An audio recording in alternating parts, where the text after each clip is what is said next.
हरे कृष्णा। ओम नमः शिवाय। प्रिय भक्तों, स्वागत है आपका मेरे YouTube चैनल पूजा पाठ में। भक्तों, आज आप श्रवण करेंगे न्याय के देवता शनि देव तथा हनुमान जी की बड़ी ही दुर्लभ कथा।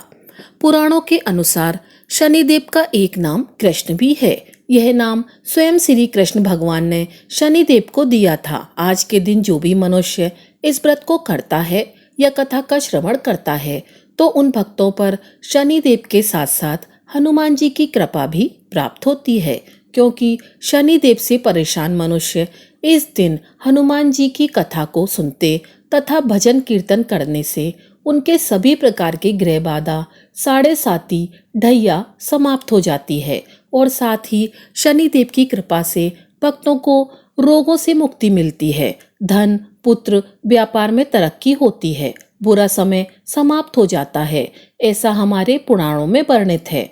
तो हे शनिदेव, हे बजरंगबली, जो भी भक्तगण इस कथा को सुन रहे हैं, सुना रहे हैं तथा हुकारा भर रहे हैं, उनको सुख शांति समृद्धि देना। हे प्रभु, अपने भक्तों का कल्याण करना। तो प्रिय भक्तों, आइए श्रवण करते हैं दुख दरिद्रता को दूर करने वाली शनिदेव की कथा।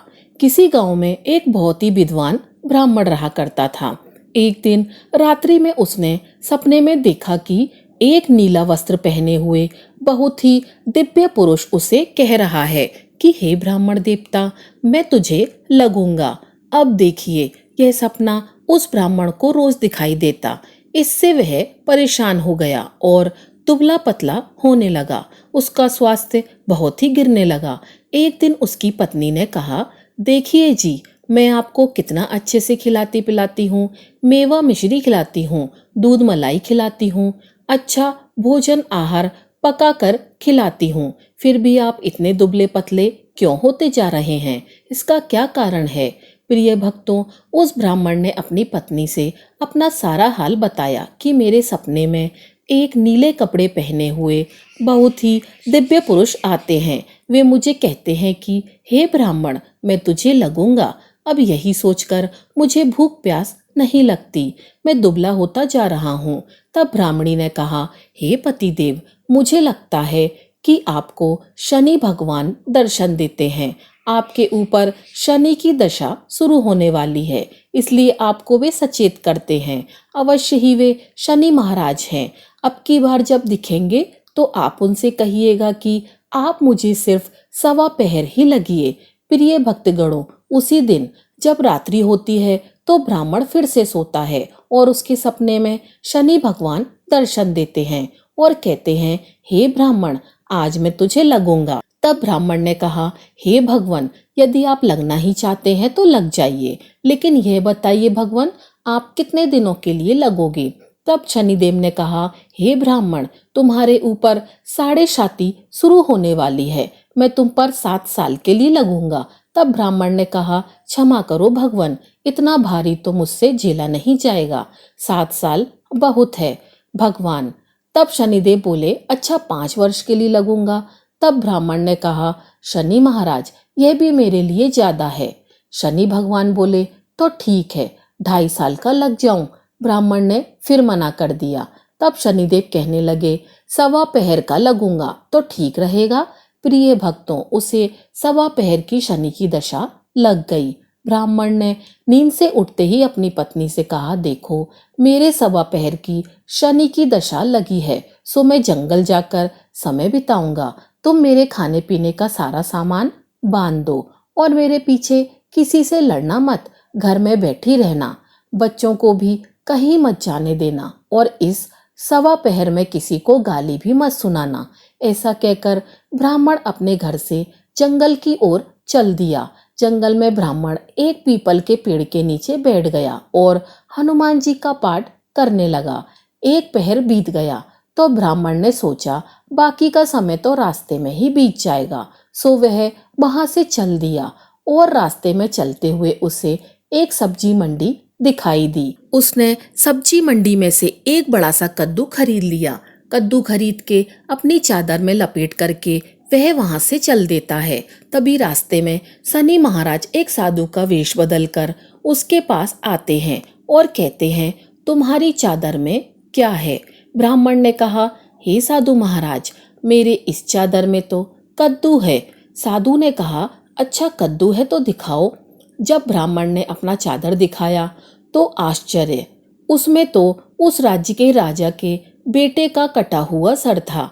यह देखते ही साधु महाराज, जो कि शनिदेव थे, उस ब्राह्मण को लेकर राज दरबार में पहुंच गए और राजा से कहने लगे, महाराज, यह देखिए, यह दुष्ट दुराचारी आपके पुत्र का हत्या करके उसके सर को काट के अपनी चादर में लेकर घूम रहा था। इसे आप दंड दीजिए। प्रिय भक्तों, राजा ने जब यह सुना कि उस ब्राह्मण ने उसके पुत्र को मार दिया है, राजकुमार की हत्या कर दी है, तब राजा बहुत ही क्रोधित हुआ। उसने कहा, मुझे मत दिखाओ, मुझे यह सब कुछ नहीं देखा जाएगा। हे सैनिकों, तुम इसे तुरंत ले जाओ और इसे सूली पर चढ़ा दो। प्रिय भक्तों, जब नगर में यह समाचार मिला कि राजा के पुत्र का सर कट चुका है, एक ब्राह्मण ने उसकी हत्या कर दी है, तो नगर में हाहाकार मच गया और उस ब्राह्मण को सैनिक सूली पर चढ़ाने के लिए ले गए। जब फांसी पर चढ़ाने ही वाले थे, तब जैसा कि नियम होता है, मरने वाले से उसकी अंतिम इच्छा को पूछा जाता है, तो सैनिकों ने भी ब्राह्मण के अंतिम इच्छा को पूछा। सैनिकों ने कहा, हे ब्राह्मण, बताओ तुम्हारी अंतिम इच्छा क्या है? प्रिय भक्तगणों, ब्राह्मण ने सोचा कि यदि किसी प्रकार कुछ समय तक के लिए फांसी रुक जाए तो शनि की दशा का 1.25 पहर पूरा हो जाएगा। यह सोचकर उसने कहा, भाई, मैं बचपन से नित्य बालाजी की कथा कहता सुनता आया हूँ। आज मरने से पहले अंतिम बार कथा कह लेने दो। अब क्या था, फांसी देने वाले सैनिकों ने उसकी आखिरी इच्छा पूर्ण होने तक फांसी रोक दी। कहानी कहते कहते 1.25 पहर पूरा हो गया। शनि की दशा खत्म हो गई। अब इधर देखिए, राजा का जो पुत्र था राजकुमार, वह जंगल से शिकार खेलकर वापस राजमहल में आ गया। राजमहल में राजकुमार को देखते ही राजा बड़ा ही प्रसन्न हुआ, लेकिन मन ही मन उसे डर भी लगा। यदि उस निर्दोष ब्राह्मण को फांसी चढ़ा दी गई तो क्या होगा, तो ब्रह्म हत्या का दोष लग जाएगा। अब क्या था, राजा ने 2 घुड़सवारों को जल्दी से फांसी घर की तरफ दौड़ाया और ब्राह्मण को आदर सहित दरबार में आने का हुक्म दिया। ब्राह्मण राज दरबार में उपस्थित हुआ तो राजा ने क्षमा याचना मांगते हुए कहा कि आपके बगल में जो चादर है उसे खोलकर दिखाओ। राजा की आज्ञा के अनुसार ब्राह्मण ने चादर खोली तो उसमें कद्दू था। राजा ने ब्राह्मण को बहुत सा धन दिया और पूछा, हे ब्राह्मण देवता, मुझे यह समझ में नहीं आया, इन सब के पीछे क्या रहस्य है? यह सब क्यों हुआ? आखिर यह सब था क्या? तब ब्राह्मण ने कहा, हे महाराज, मुझे सवा की शनि की दशा लगी थी, इसलिए यह सब कुछ हुआ। राजा ने कहा, हे ब्राह्मण देव, शनि की दशा किस प्रकार टलती है? ब्राह्मण ने कहा, हे राजन, यदि राजा या सेठ को यह दशा लगती है तो काला हाथी या काला घोड़ा दान करना चाहिए। गरीब को शनि की दशा लगती है तो पीपल की पूजा करे और बोले, साचर कहिए जाके पांव सदा ही पड़िए। शनि की कहानी सुने, तिल, तेल और काला उड़द आदि का दान दें। काले कुत्ते को तेल चुपड़ी रोटी खिलाएं तो शनि की दशा उतर जाएगी। अब देखिए, राजा ने उस ब्राह्मण को कद्दू वापस कर दिया। अब घर आकर ब्राह्मण ने कद्दू अपनी पत्नी को दिया। जब उसकी पत्नी ने सब्जी बनाने के लिए उस कद्दू को काटा तो उसके बीजों की जगह हीरे मोती निकलने लगे। ब्राह्मणी ने पूछा, हे पतिदेव, ये सब क्या है? इसमें से हीरे मोती कैसे निकल रहे हैं? इसे कहाँ से लाए हैं आप? तब ब्राह्मण ने कहा, हे प्रिय, जब शनि की दशा लगी थी तो यह कद्दू कुंवर का सर बन गया था, और जब दशा उतरी है तो शनि जी ने कैसे निहाल कर दिया, हमें माला माल कर दिया। हे शनि देवता, जैसे ब्राह्मण को शनि की दशा लगी, वैसे किसी को शनि की दशा ना लगे। जैसे ब्राह्मण को धन दौलत मिली, वैसे सबको धन दौलत मिले। कथा कहानी कहते सुनते हुंकारा भरते सबको मिले। शनि ने ध्याऊं, मन इच्छित फल पाऊं। जय शनिदेव, हे शनिदेव, जय शनिदेव। ओम नमः शिवाय। प्रिय भक्तों, अब आइए श्रवण करते हैं भगवान शनिदेव की दूसरी कथा। ये कथा सुनने से भक्तों को मनवांछित फल की प्राप्ति होती है।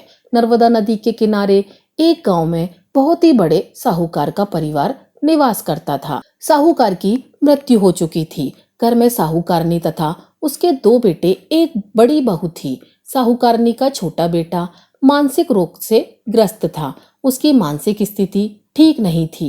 साहूकारनी की बड़ी बहू तारा को विवाह के कई वर्ष बीत गए थे, पर अभी तक उसे संतान नहीं हुई थी। तारा को सदैव यही भय रहता था कि कहीं उसके पति संतान पाने के लिए दूसरा विवाह ना कर लें। यदि उसके पति ने दूसरा विवाह कर लिया तो उसे सौतन का दुख सहना पड़ेगा। प्रिय भक्तजनों, इसी डर से तारा ने एक योजना बनाई और उसने अपने घर में काम करने वाली नौकरानी चंदा से अपने देवर चंदन का विवाह कराने के लिए अपनी सास साहूकारनी तथा अपने पति को मना लिया। चंदा स्वभाव से बड़ी ही दयालु तथा कृष्ण भक्त थी। वह बचपन से ही उसी साहूकारनी के घर काम करती थी। उसका अपना कोई नहीं था। अब चंदा का विवाह मानसिक रोगी चंदन से करा दिया गया। कुछ साल बाद चंदा ने एक सुंदर पुत्र को जन्म भी दिया, किंतु चंदा की जेठानी तारा ने चंदा का बच्चा छीन लिया और उसे घर से धक्के मारकर बाहर निकाल दिया और तारा ने अपने पति को भी अपने पक्ष में कर लिया। प्रिय भक्तगणों, बेचारा चंदन तो मानसिक रोगी था, वह कर भी क्या सकता था और वह साहूकारनी चाह कर भी कुछ न कर सकी। प्रिय भक्तगणों, दरअसल यह तो तारा की चाल थी। उसने तो कभी चंदा को अपनी देवरानी माना ही नहीं। वह तो सिर्फ चंदा से उसका बच्चा लेना चाहती थी ताकि उसे पाल पोसकर अपना नाम दे सके। अब देखिए, चंदा के बार बार रोने गिड़गिड़ाने पर भी तारा नहीं मानी और उसे उस गांव से ही निकाल दिया।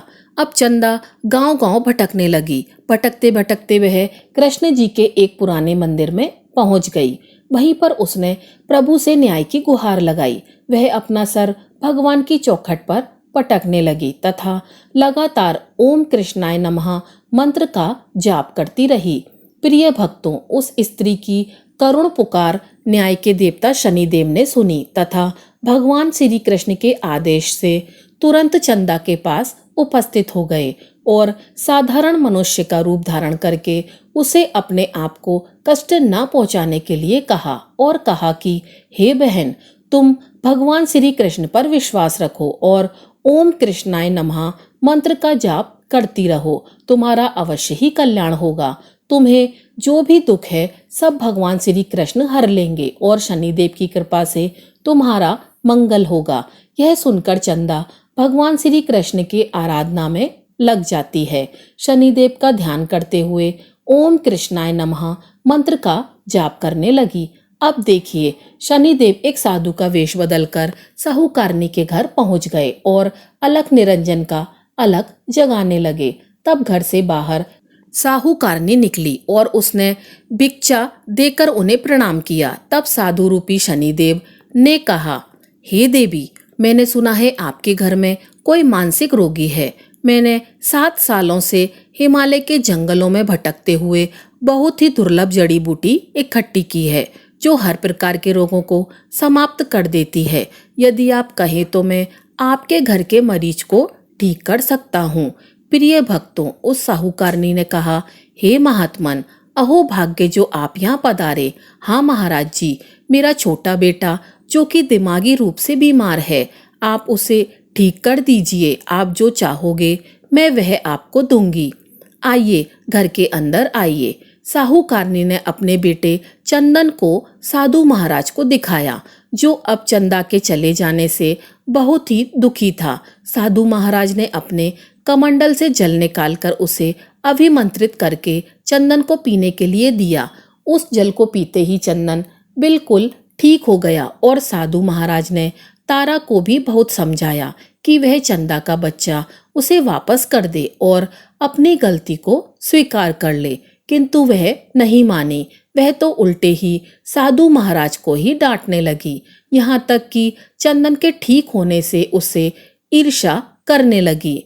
इस बात से रुष्ट होकर भगवान शनिदेव की दशा तारा को लग गई और वह मानसिक रोगी हो गई। उसका एक हाथ लकवा से ग्रस्त हो गया। साधु महात्मा के बताए अनुसार चंदन अपनी पत्नी चंदा को घर ले आया और अपनी पत्नी, बच्चे और माँ के साथ हंसी खुशी जीवन व्यतीत करने लगा। प्रिय भक्तों, तारा को शनिदेव ने उसके कर्मों का फल दिया और चंदा के सिर्फ ओम कृष्णाय नमः मंत्र का जाप करने से उस पर कृपा बरसाई और उसका बच्चा, पति, परिवार वापस मिल गया। उसका पति स्वस्थ हो गया। जय शनिदेव, जय जय शनिदेव। ओम नमः शिवाय। प्रिय भक्तों, कथा को समाप्त करने से पहले बहुत ही महत्वपूर्ण जानकारी के विषय में, साढ़े साती क्या होती है, इससे लोग क्यों डरते हैं। यह सही है कि साढ़े साती के समय व्यक्ति को कठिनाइयों एवं परेशानियों का सामना करना होता है, किंतु इसमें घबराने वाली बात नहीं है। इसमें कठिनाई और मुश्किल हालात जरूर आते हैं, परंतु इस दौरान व्यक्ति को कामयाबी भी मिलती है। बहुत से व्यक्ति साढ़े साती के प्रभाव से सफलता की ऊंचाइयों पर पहुंच जाते हैं। साढ़े साती व्यक्ति को कर्मशील बनाता है और उसे कर्म की ओर ले जाता है। हठी, अभिमानी और कठोर व्यक्तित्व वाले व्यक्ति से यह काफी मेहनत करवाता है। साढ़े साती के 3 चरण होते हैं। साढ़े साती का पहला चरण नजदीकी रिश्तेदारों और जातकों को प्रभावित करता है। साढ़े साती का दूसरा चरण व्यापार और गृहस्थी को प्रभावित करता है। साढ़े साती का तीसरा चरण बच्चों, परिवार और स्वास्थ्य को प्रभावित करता है। भगवान शनिदेव न्याय के देवता हैं। यह कभी भी किसी को ऐसे ही दंड नहीं देते। यदि दंड देते हैं तो उसे उसके साथ बहुत ही बड़ी शिक्षा भी देते हैं। जैसे एक माता अपने पुत्र की गलती पर उसे दंड देती है, उसकी भलाई के लिए, उसे सही मार्ग पर जाने के लिए, ठीक वैसे ही शनिदेव कर्म और न्याय के पथ पर चलने के लिए मनुष्य को दंड देते हैं, ताकि वह डरकर आगे ऐसा कार्य ना करे और अपने जीवन को सरल और सार्थक बनाए। भगवान शनिदेव तो न्याय की मूर्ति हैं। इनकी पूजा तथा भक्ति करके धन दौलत से संपन्न हो जाते हैं। सफलता की नई ऊंचाइयों को व्यक्ति छूता है, जीवन में तरक्की करता है, घर में सुख समृद्धि वैभव का आगमन होता है, व्यक्ति का जीवन सुखमय हो जाता है। भगवान शनिदेव को प्रसन्न करने के लिए शनिवार के दिन पीपल के पेड़ के नीचे शाम को दिया अवश्य ही जलाएं और कुत्ते को तेल से चुपड़ी रोटी खिलाएं। शनिवार को जल में तिल डालकर पीपल को जल चढ़ाएं। इससे शनिदेव अत्यंत ही प्रसन्न होते हैं और महामंत्र ओम कृष्णाय नमः मंत्र का जाप भी करें। ओम गंग गणपते नमः। पौराणिक कथा के अनुसार बहुत पुराने समय की बात है। एक साहूकारनी थी। उसका बेटा और बहू थे।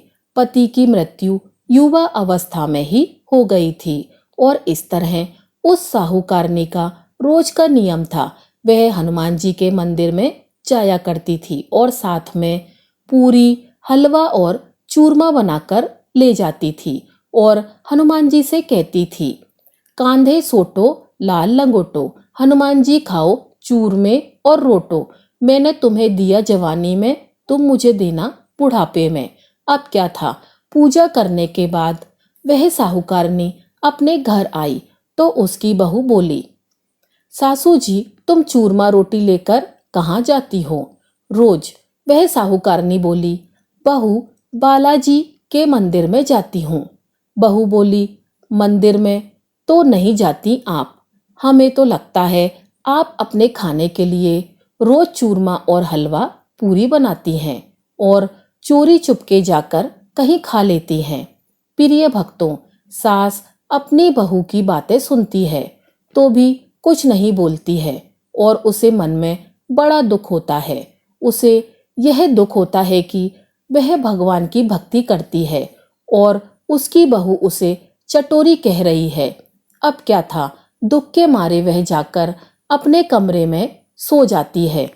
सोते सोते 5 दिन हो गए। हनुमान जी सपने में आए और बोले, हे साहूकारनी, तुझे तो जवानी में दिया है, मैं तुझे बुढ़ापे में देता हूँ। साहूकारनी बोली, हे हनुमान जी, आज तो आप मुझे खाने के लिए दे देंगे, लेकिन रोज कौन देगा? हनुमान जी बोले, हे साहूकारनी, मैं तुम्हें रोज दूंगा। अब क्या था, हनुमान जी की महिमा देखिए। उन्होंने साहूकारनी को खाने के लिए चूरमा, रोटी, हलवा, पूरी दिया। साहूकारनी चुपचाप चूरमा रोटी खा लेती है। इसी प्रकार 5-6 दिन बीतते हैं और धीरे धीरे बहू के घर में से अचानक अनाज इत्यादि खत्म होने लगते हैं। उसके पास कुछ नहीं रहा, सब चीजों में घाटा पड़ गया। बहू ने सोचा, सास को 7 दिन हो गए हैं, मैंने तो उन्हें खाने को कुछ भी नहीं दिया, देखूं वह कैसी हैं। अब देखिए, बहू अपनी सास के कमरे में जाकर देखती है तो उसने क्या देखा कि उसकी सास तो अच्छी भली मोटी ताजी है। बहू बोली, सासू जी, मैंने तुम्हें खाने को भी नहीं दिया और तुम क्या खाती हो, इतनी स्वस्थ और मोटी ताजी हो। सासू बोली, मुझे तो हनुमान जी मीठी मीठी हलवा और रोटी दे जाते हैं, मैं वही खाती हूँ। अब क्या था, बहू सास के पैरों में गिर गई। उसे पछतावा हुआ। वह बोली, हे सासू जी, हम तो तुम्हारे भाग का खाते हैं, हमारे घर में तो कुछ भी नहीं रहा, मैंने आपको खाना नहीं दिया, मैंने आपकी भक्ति को झूठा समझा, आपको चटोरी समझा, इसलिए भगवान ने मुझे दंड दिया। 7 दिन के अंदर ही हमारे घर से अनाज, धन इत्यादि समाप्त हो गया। हे सासू माँ, अब आप ही सब कुछ संभालो, मुझे आपकी भक्ति पर विश्वास हो गया। आपने हनुमान जी को भोग लगाया जवानी में और हनुमान जी ने आपको वही भोग बुढ़ापे में लौटाया। आपका पेट भरा। हनुमान जी की महिमा अपार है, कोटि कोटि प्रणाम है। प्रिय भक्तों, अब क्या था, उस सास ने खुशी खुशी घर की सारी जिम्मेदारी संभाल ली। सास यानी कि वह साहूकार ने हनुमान जी को रोज चूरमा, रोटी, हलवा, पूरी खिलाया करती थी, हलवा पूरी चढ़ाया करती थी। फिर घर में बहुत बरकत हुई और खूब धन दान आने लगा। हे हनुमान जी महाराज, हे बालाजी, जैसे आपने उस साहूकारनी को दिया वैसा सबको देना, सबके घर में अन्न धन के भंडारे भरना, सबका मंगल करना।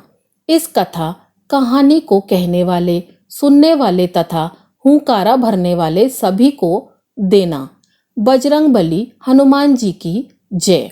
तो प्रिय भक्तों, यह थी हमारी आज की कथा। अगर आपको कथा अच्छी लगी हो तो वीडियो को लाइक कीजिएगा और चैनल को सब्सक्राइब कीजिएगा। आपका दिन शुभ हो।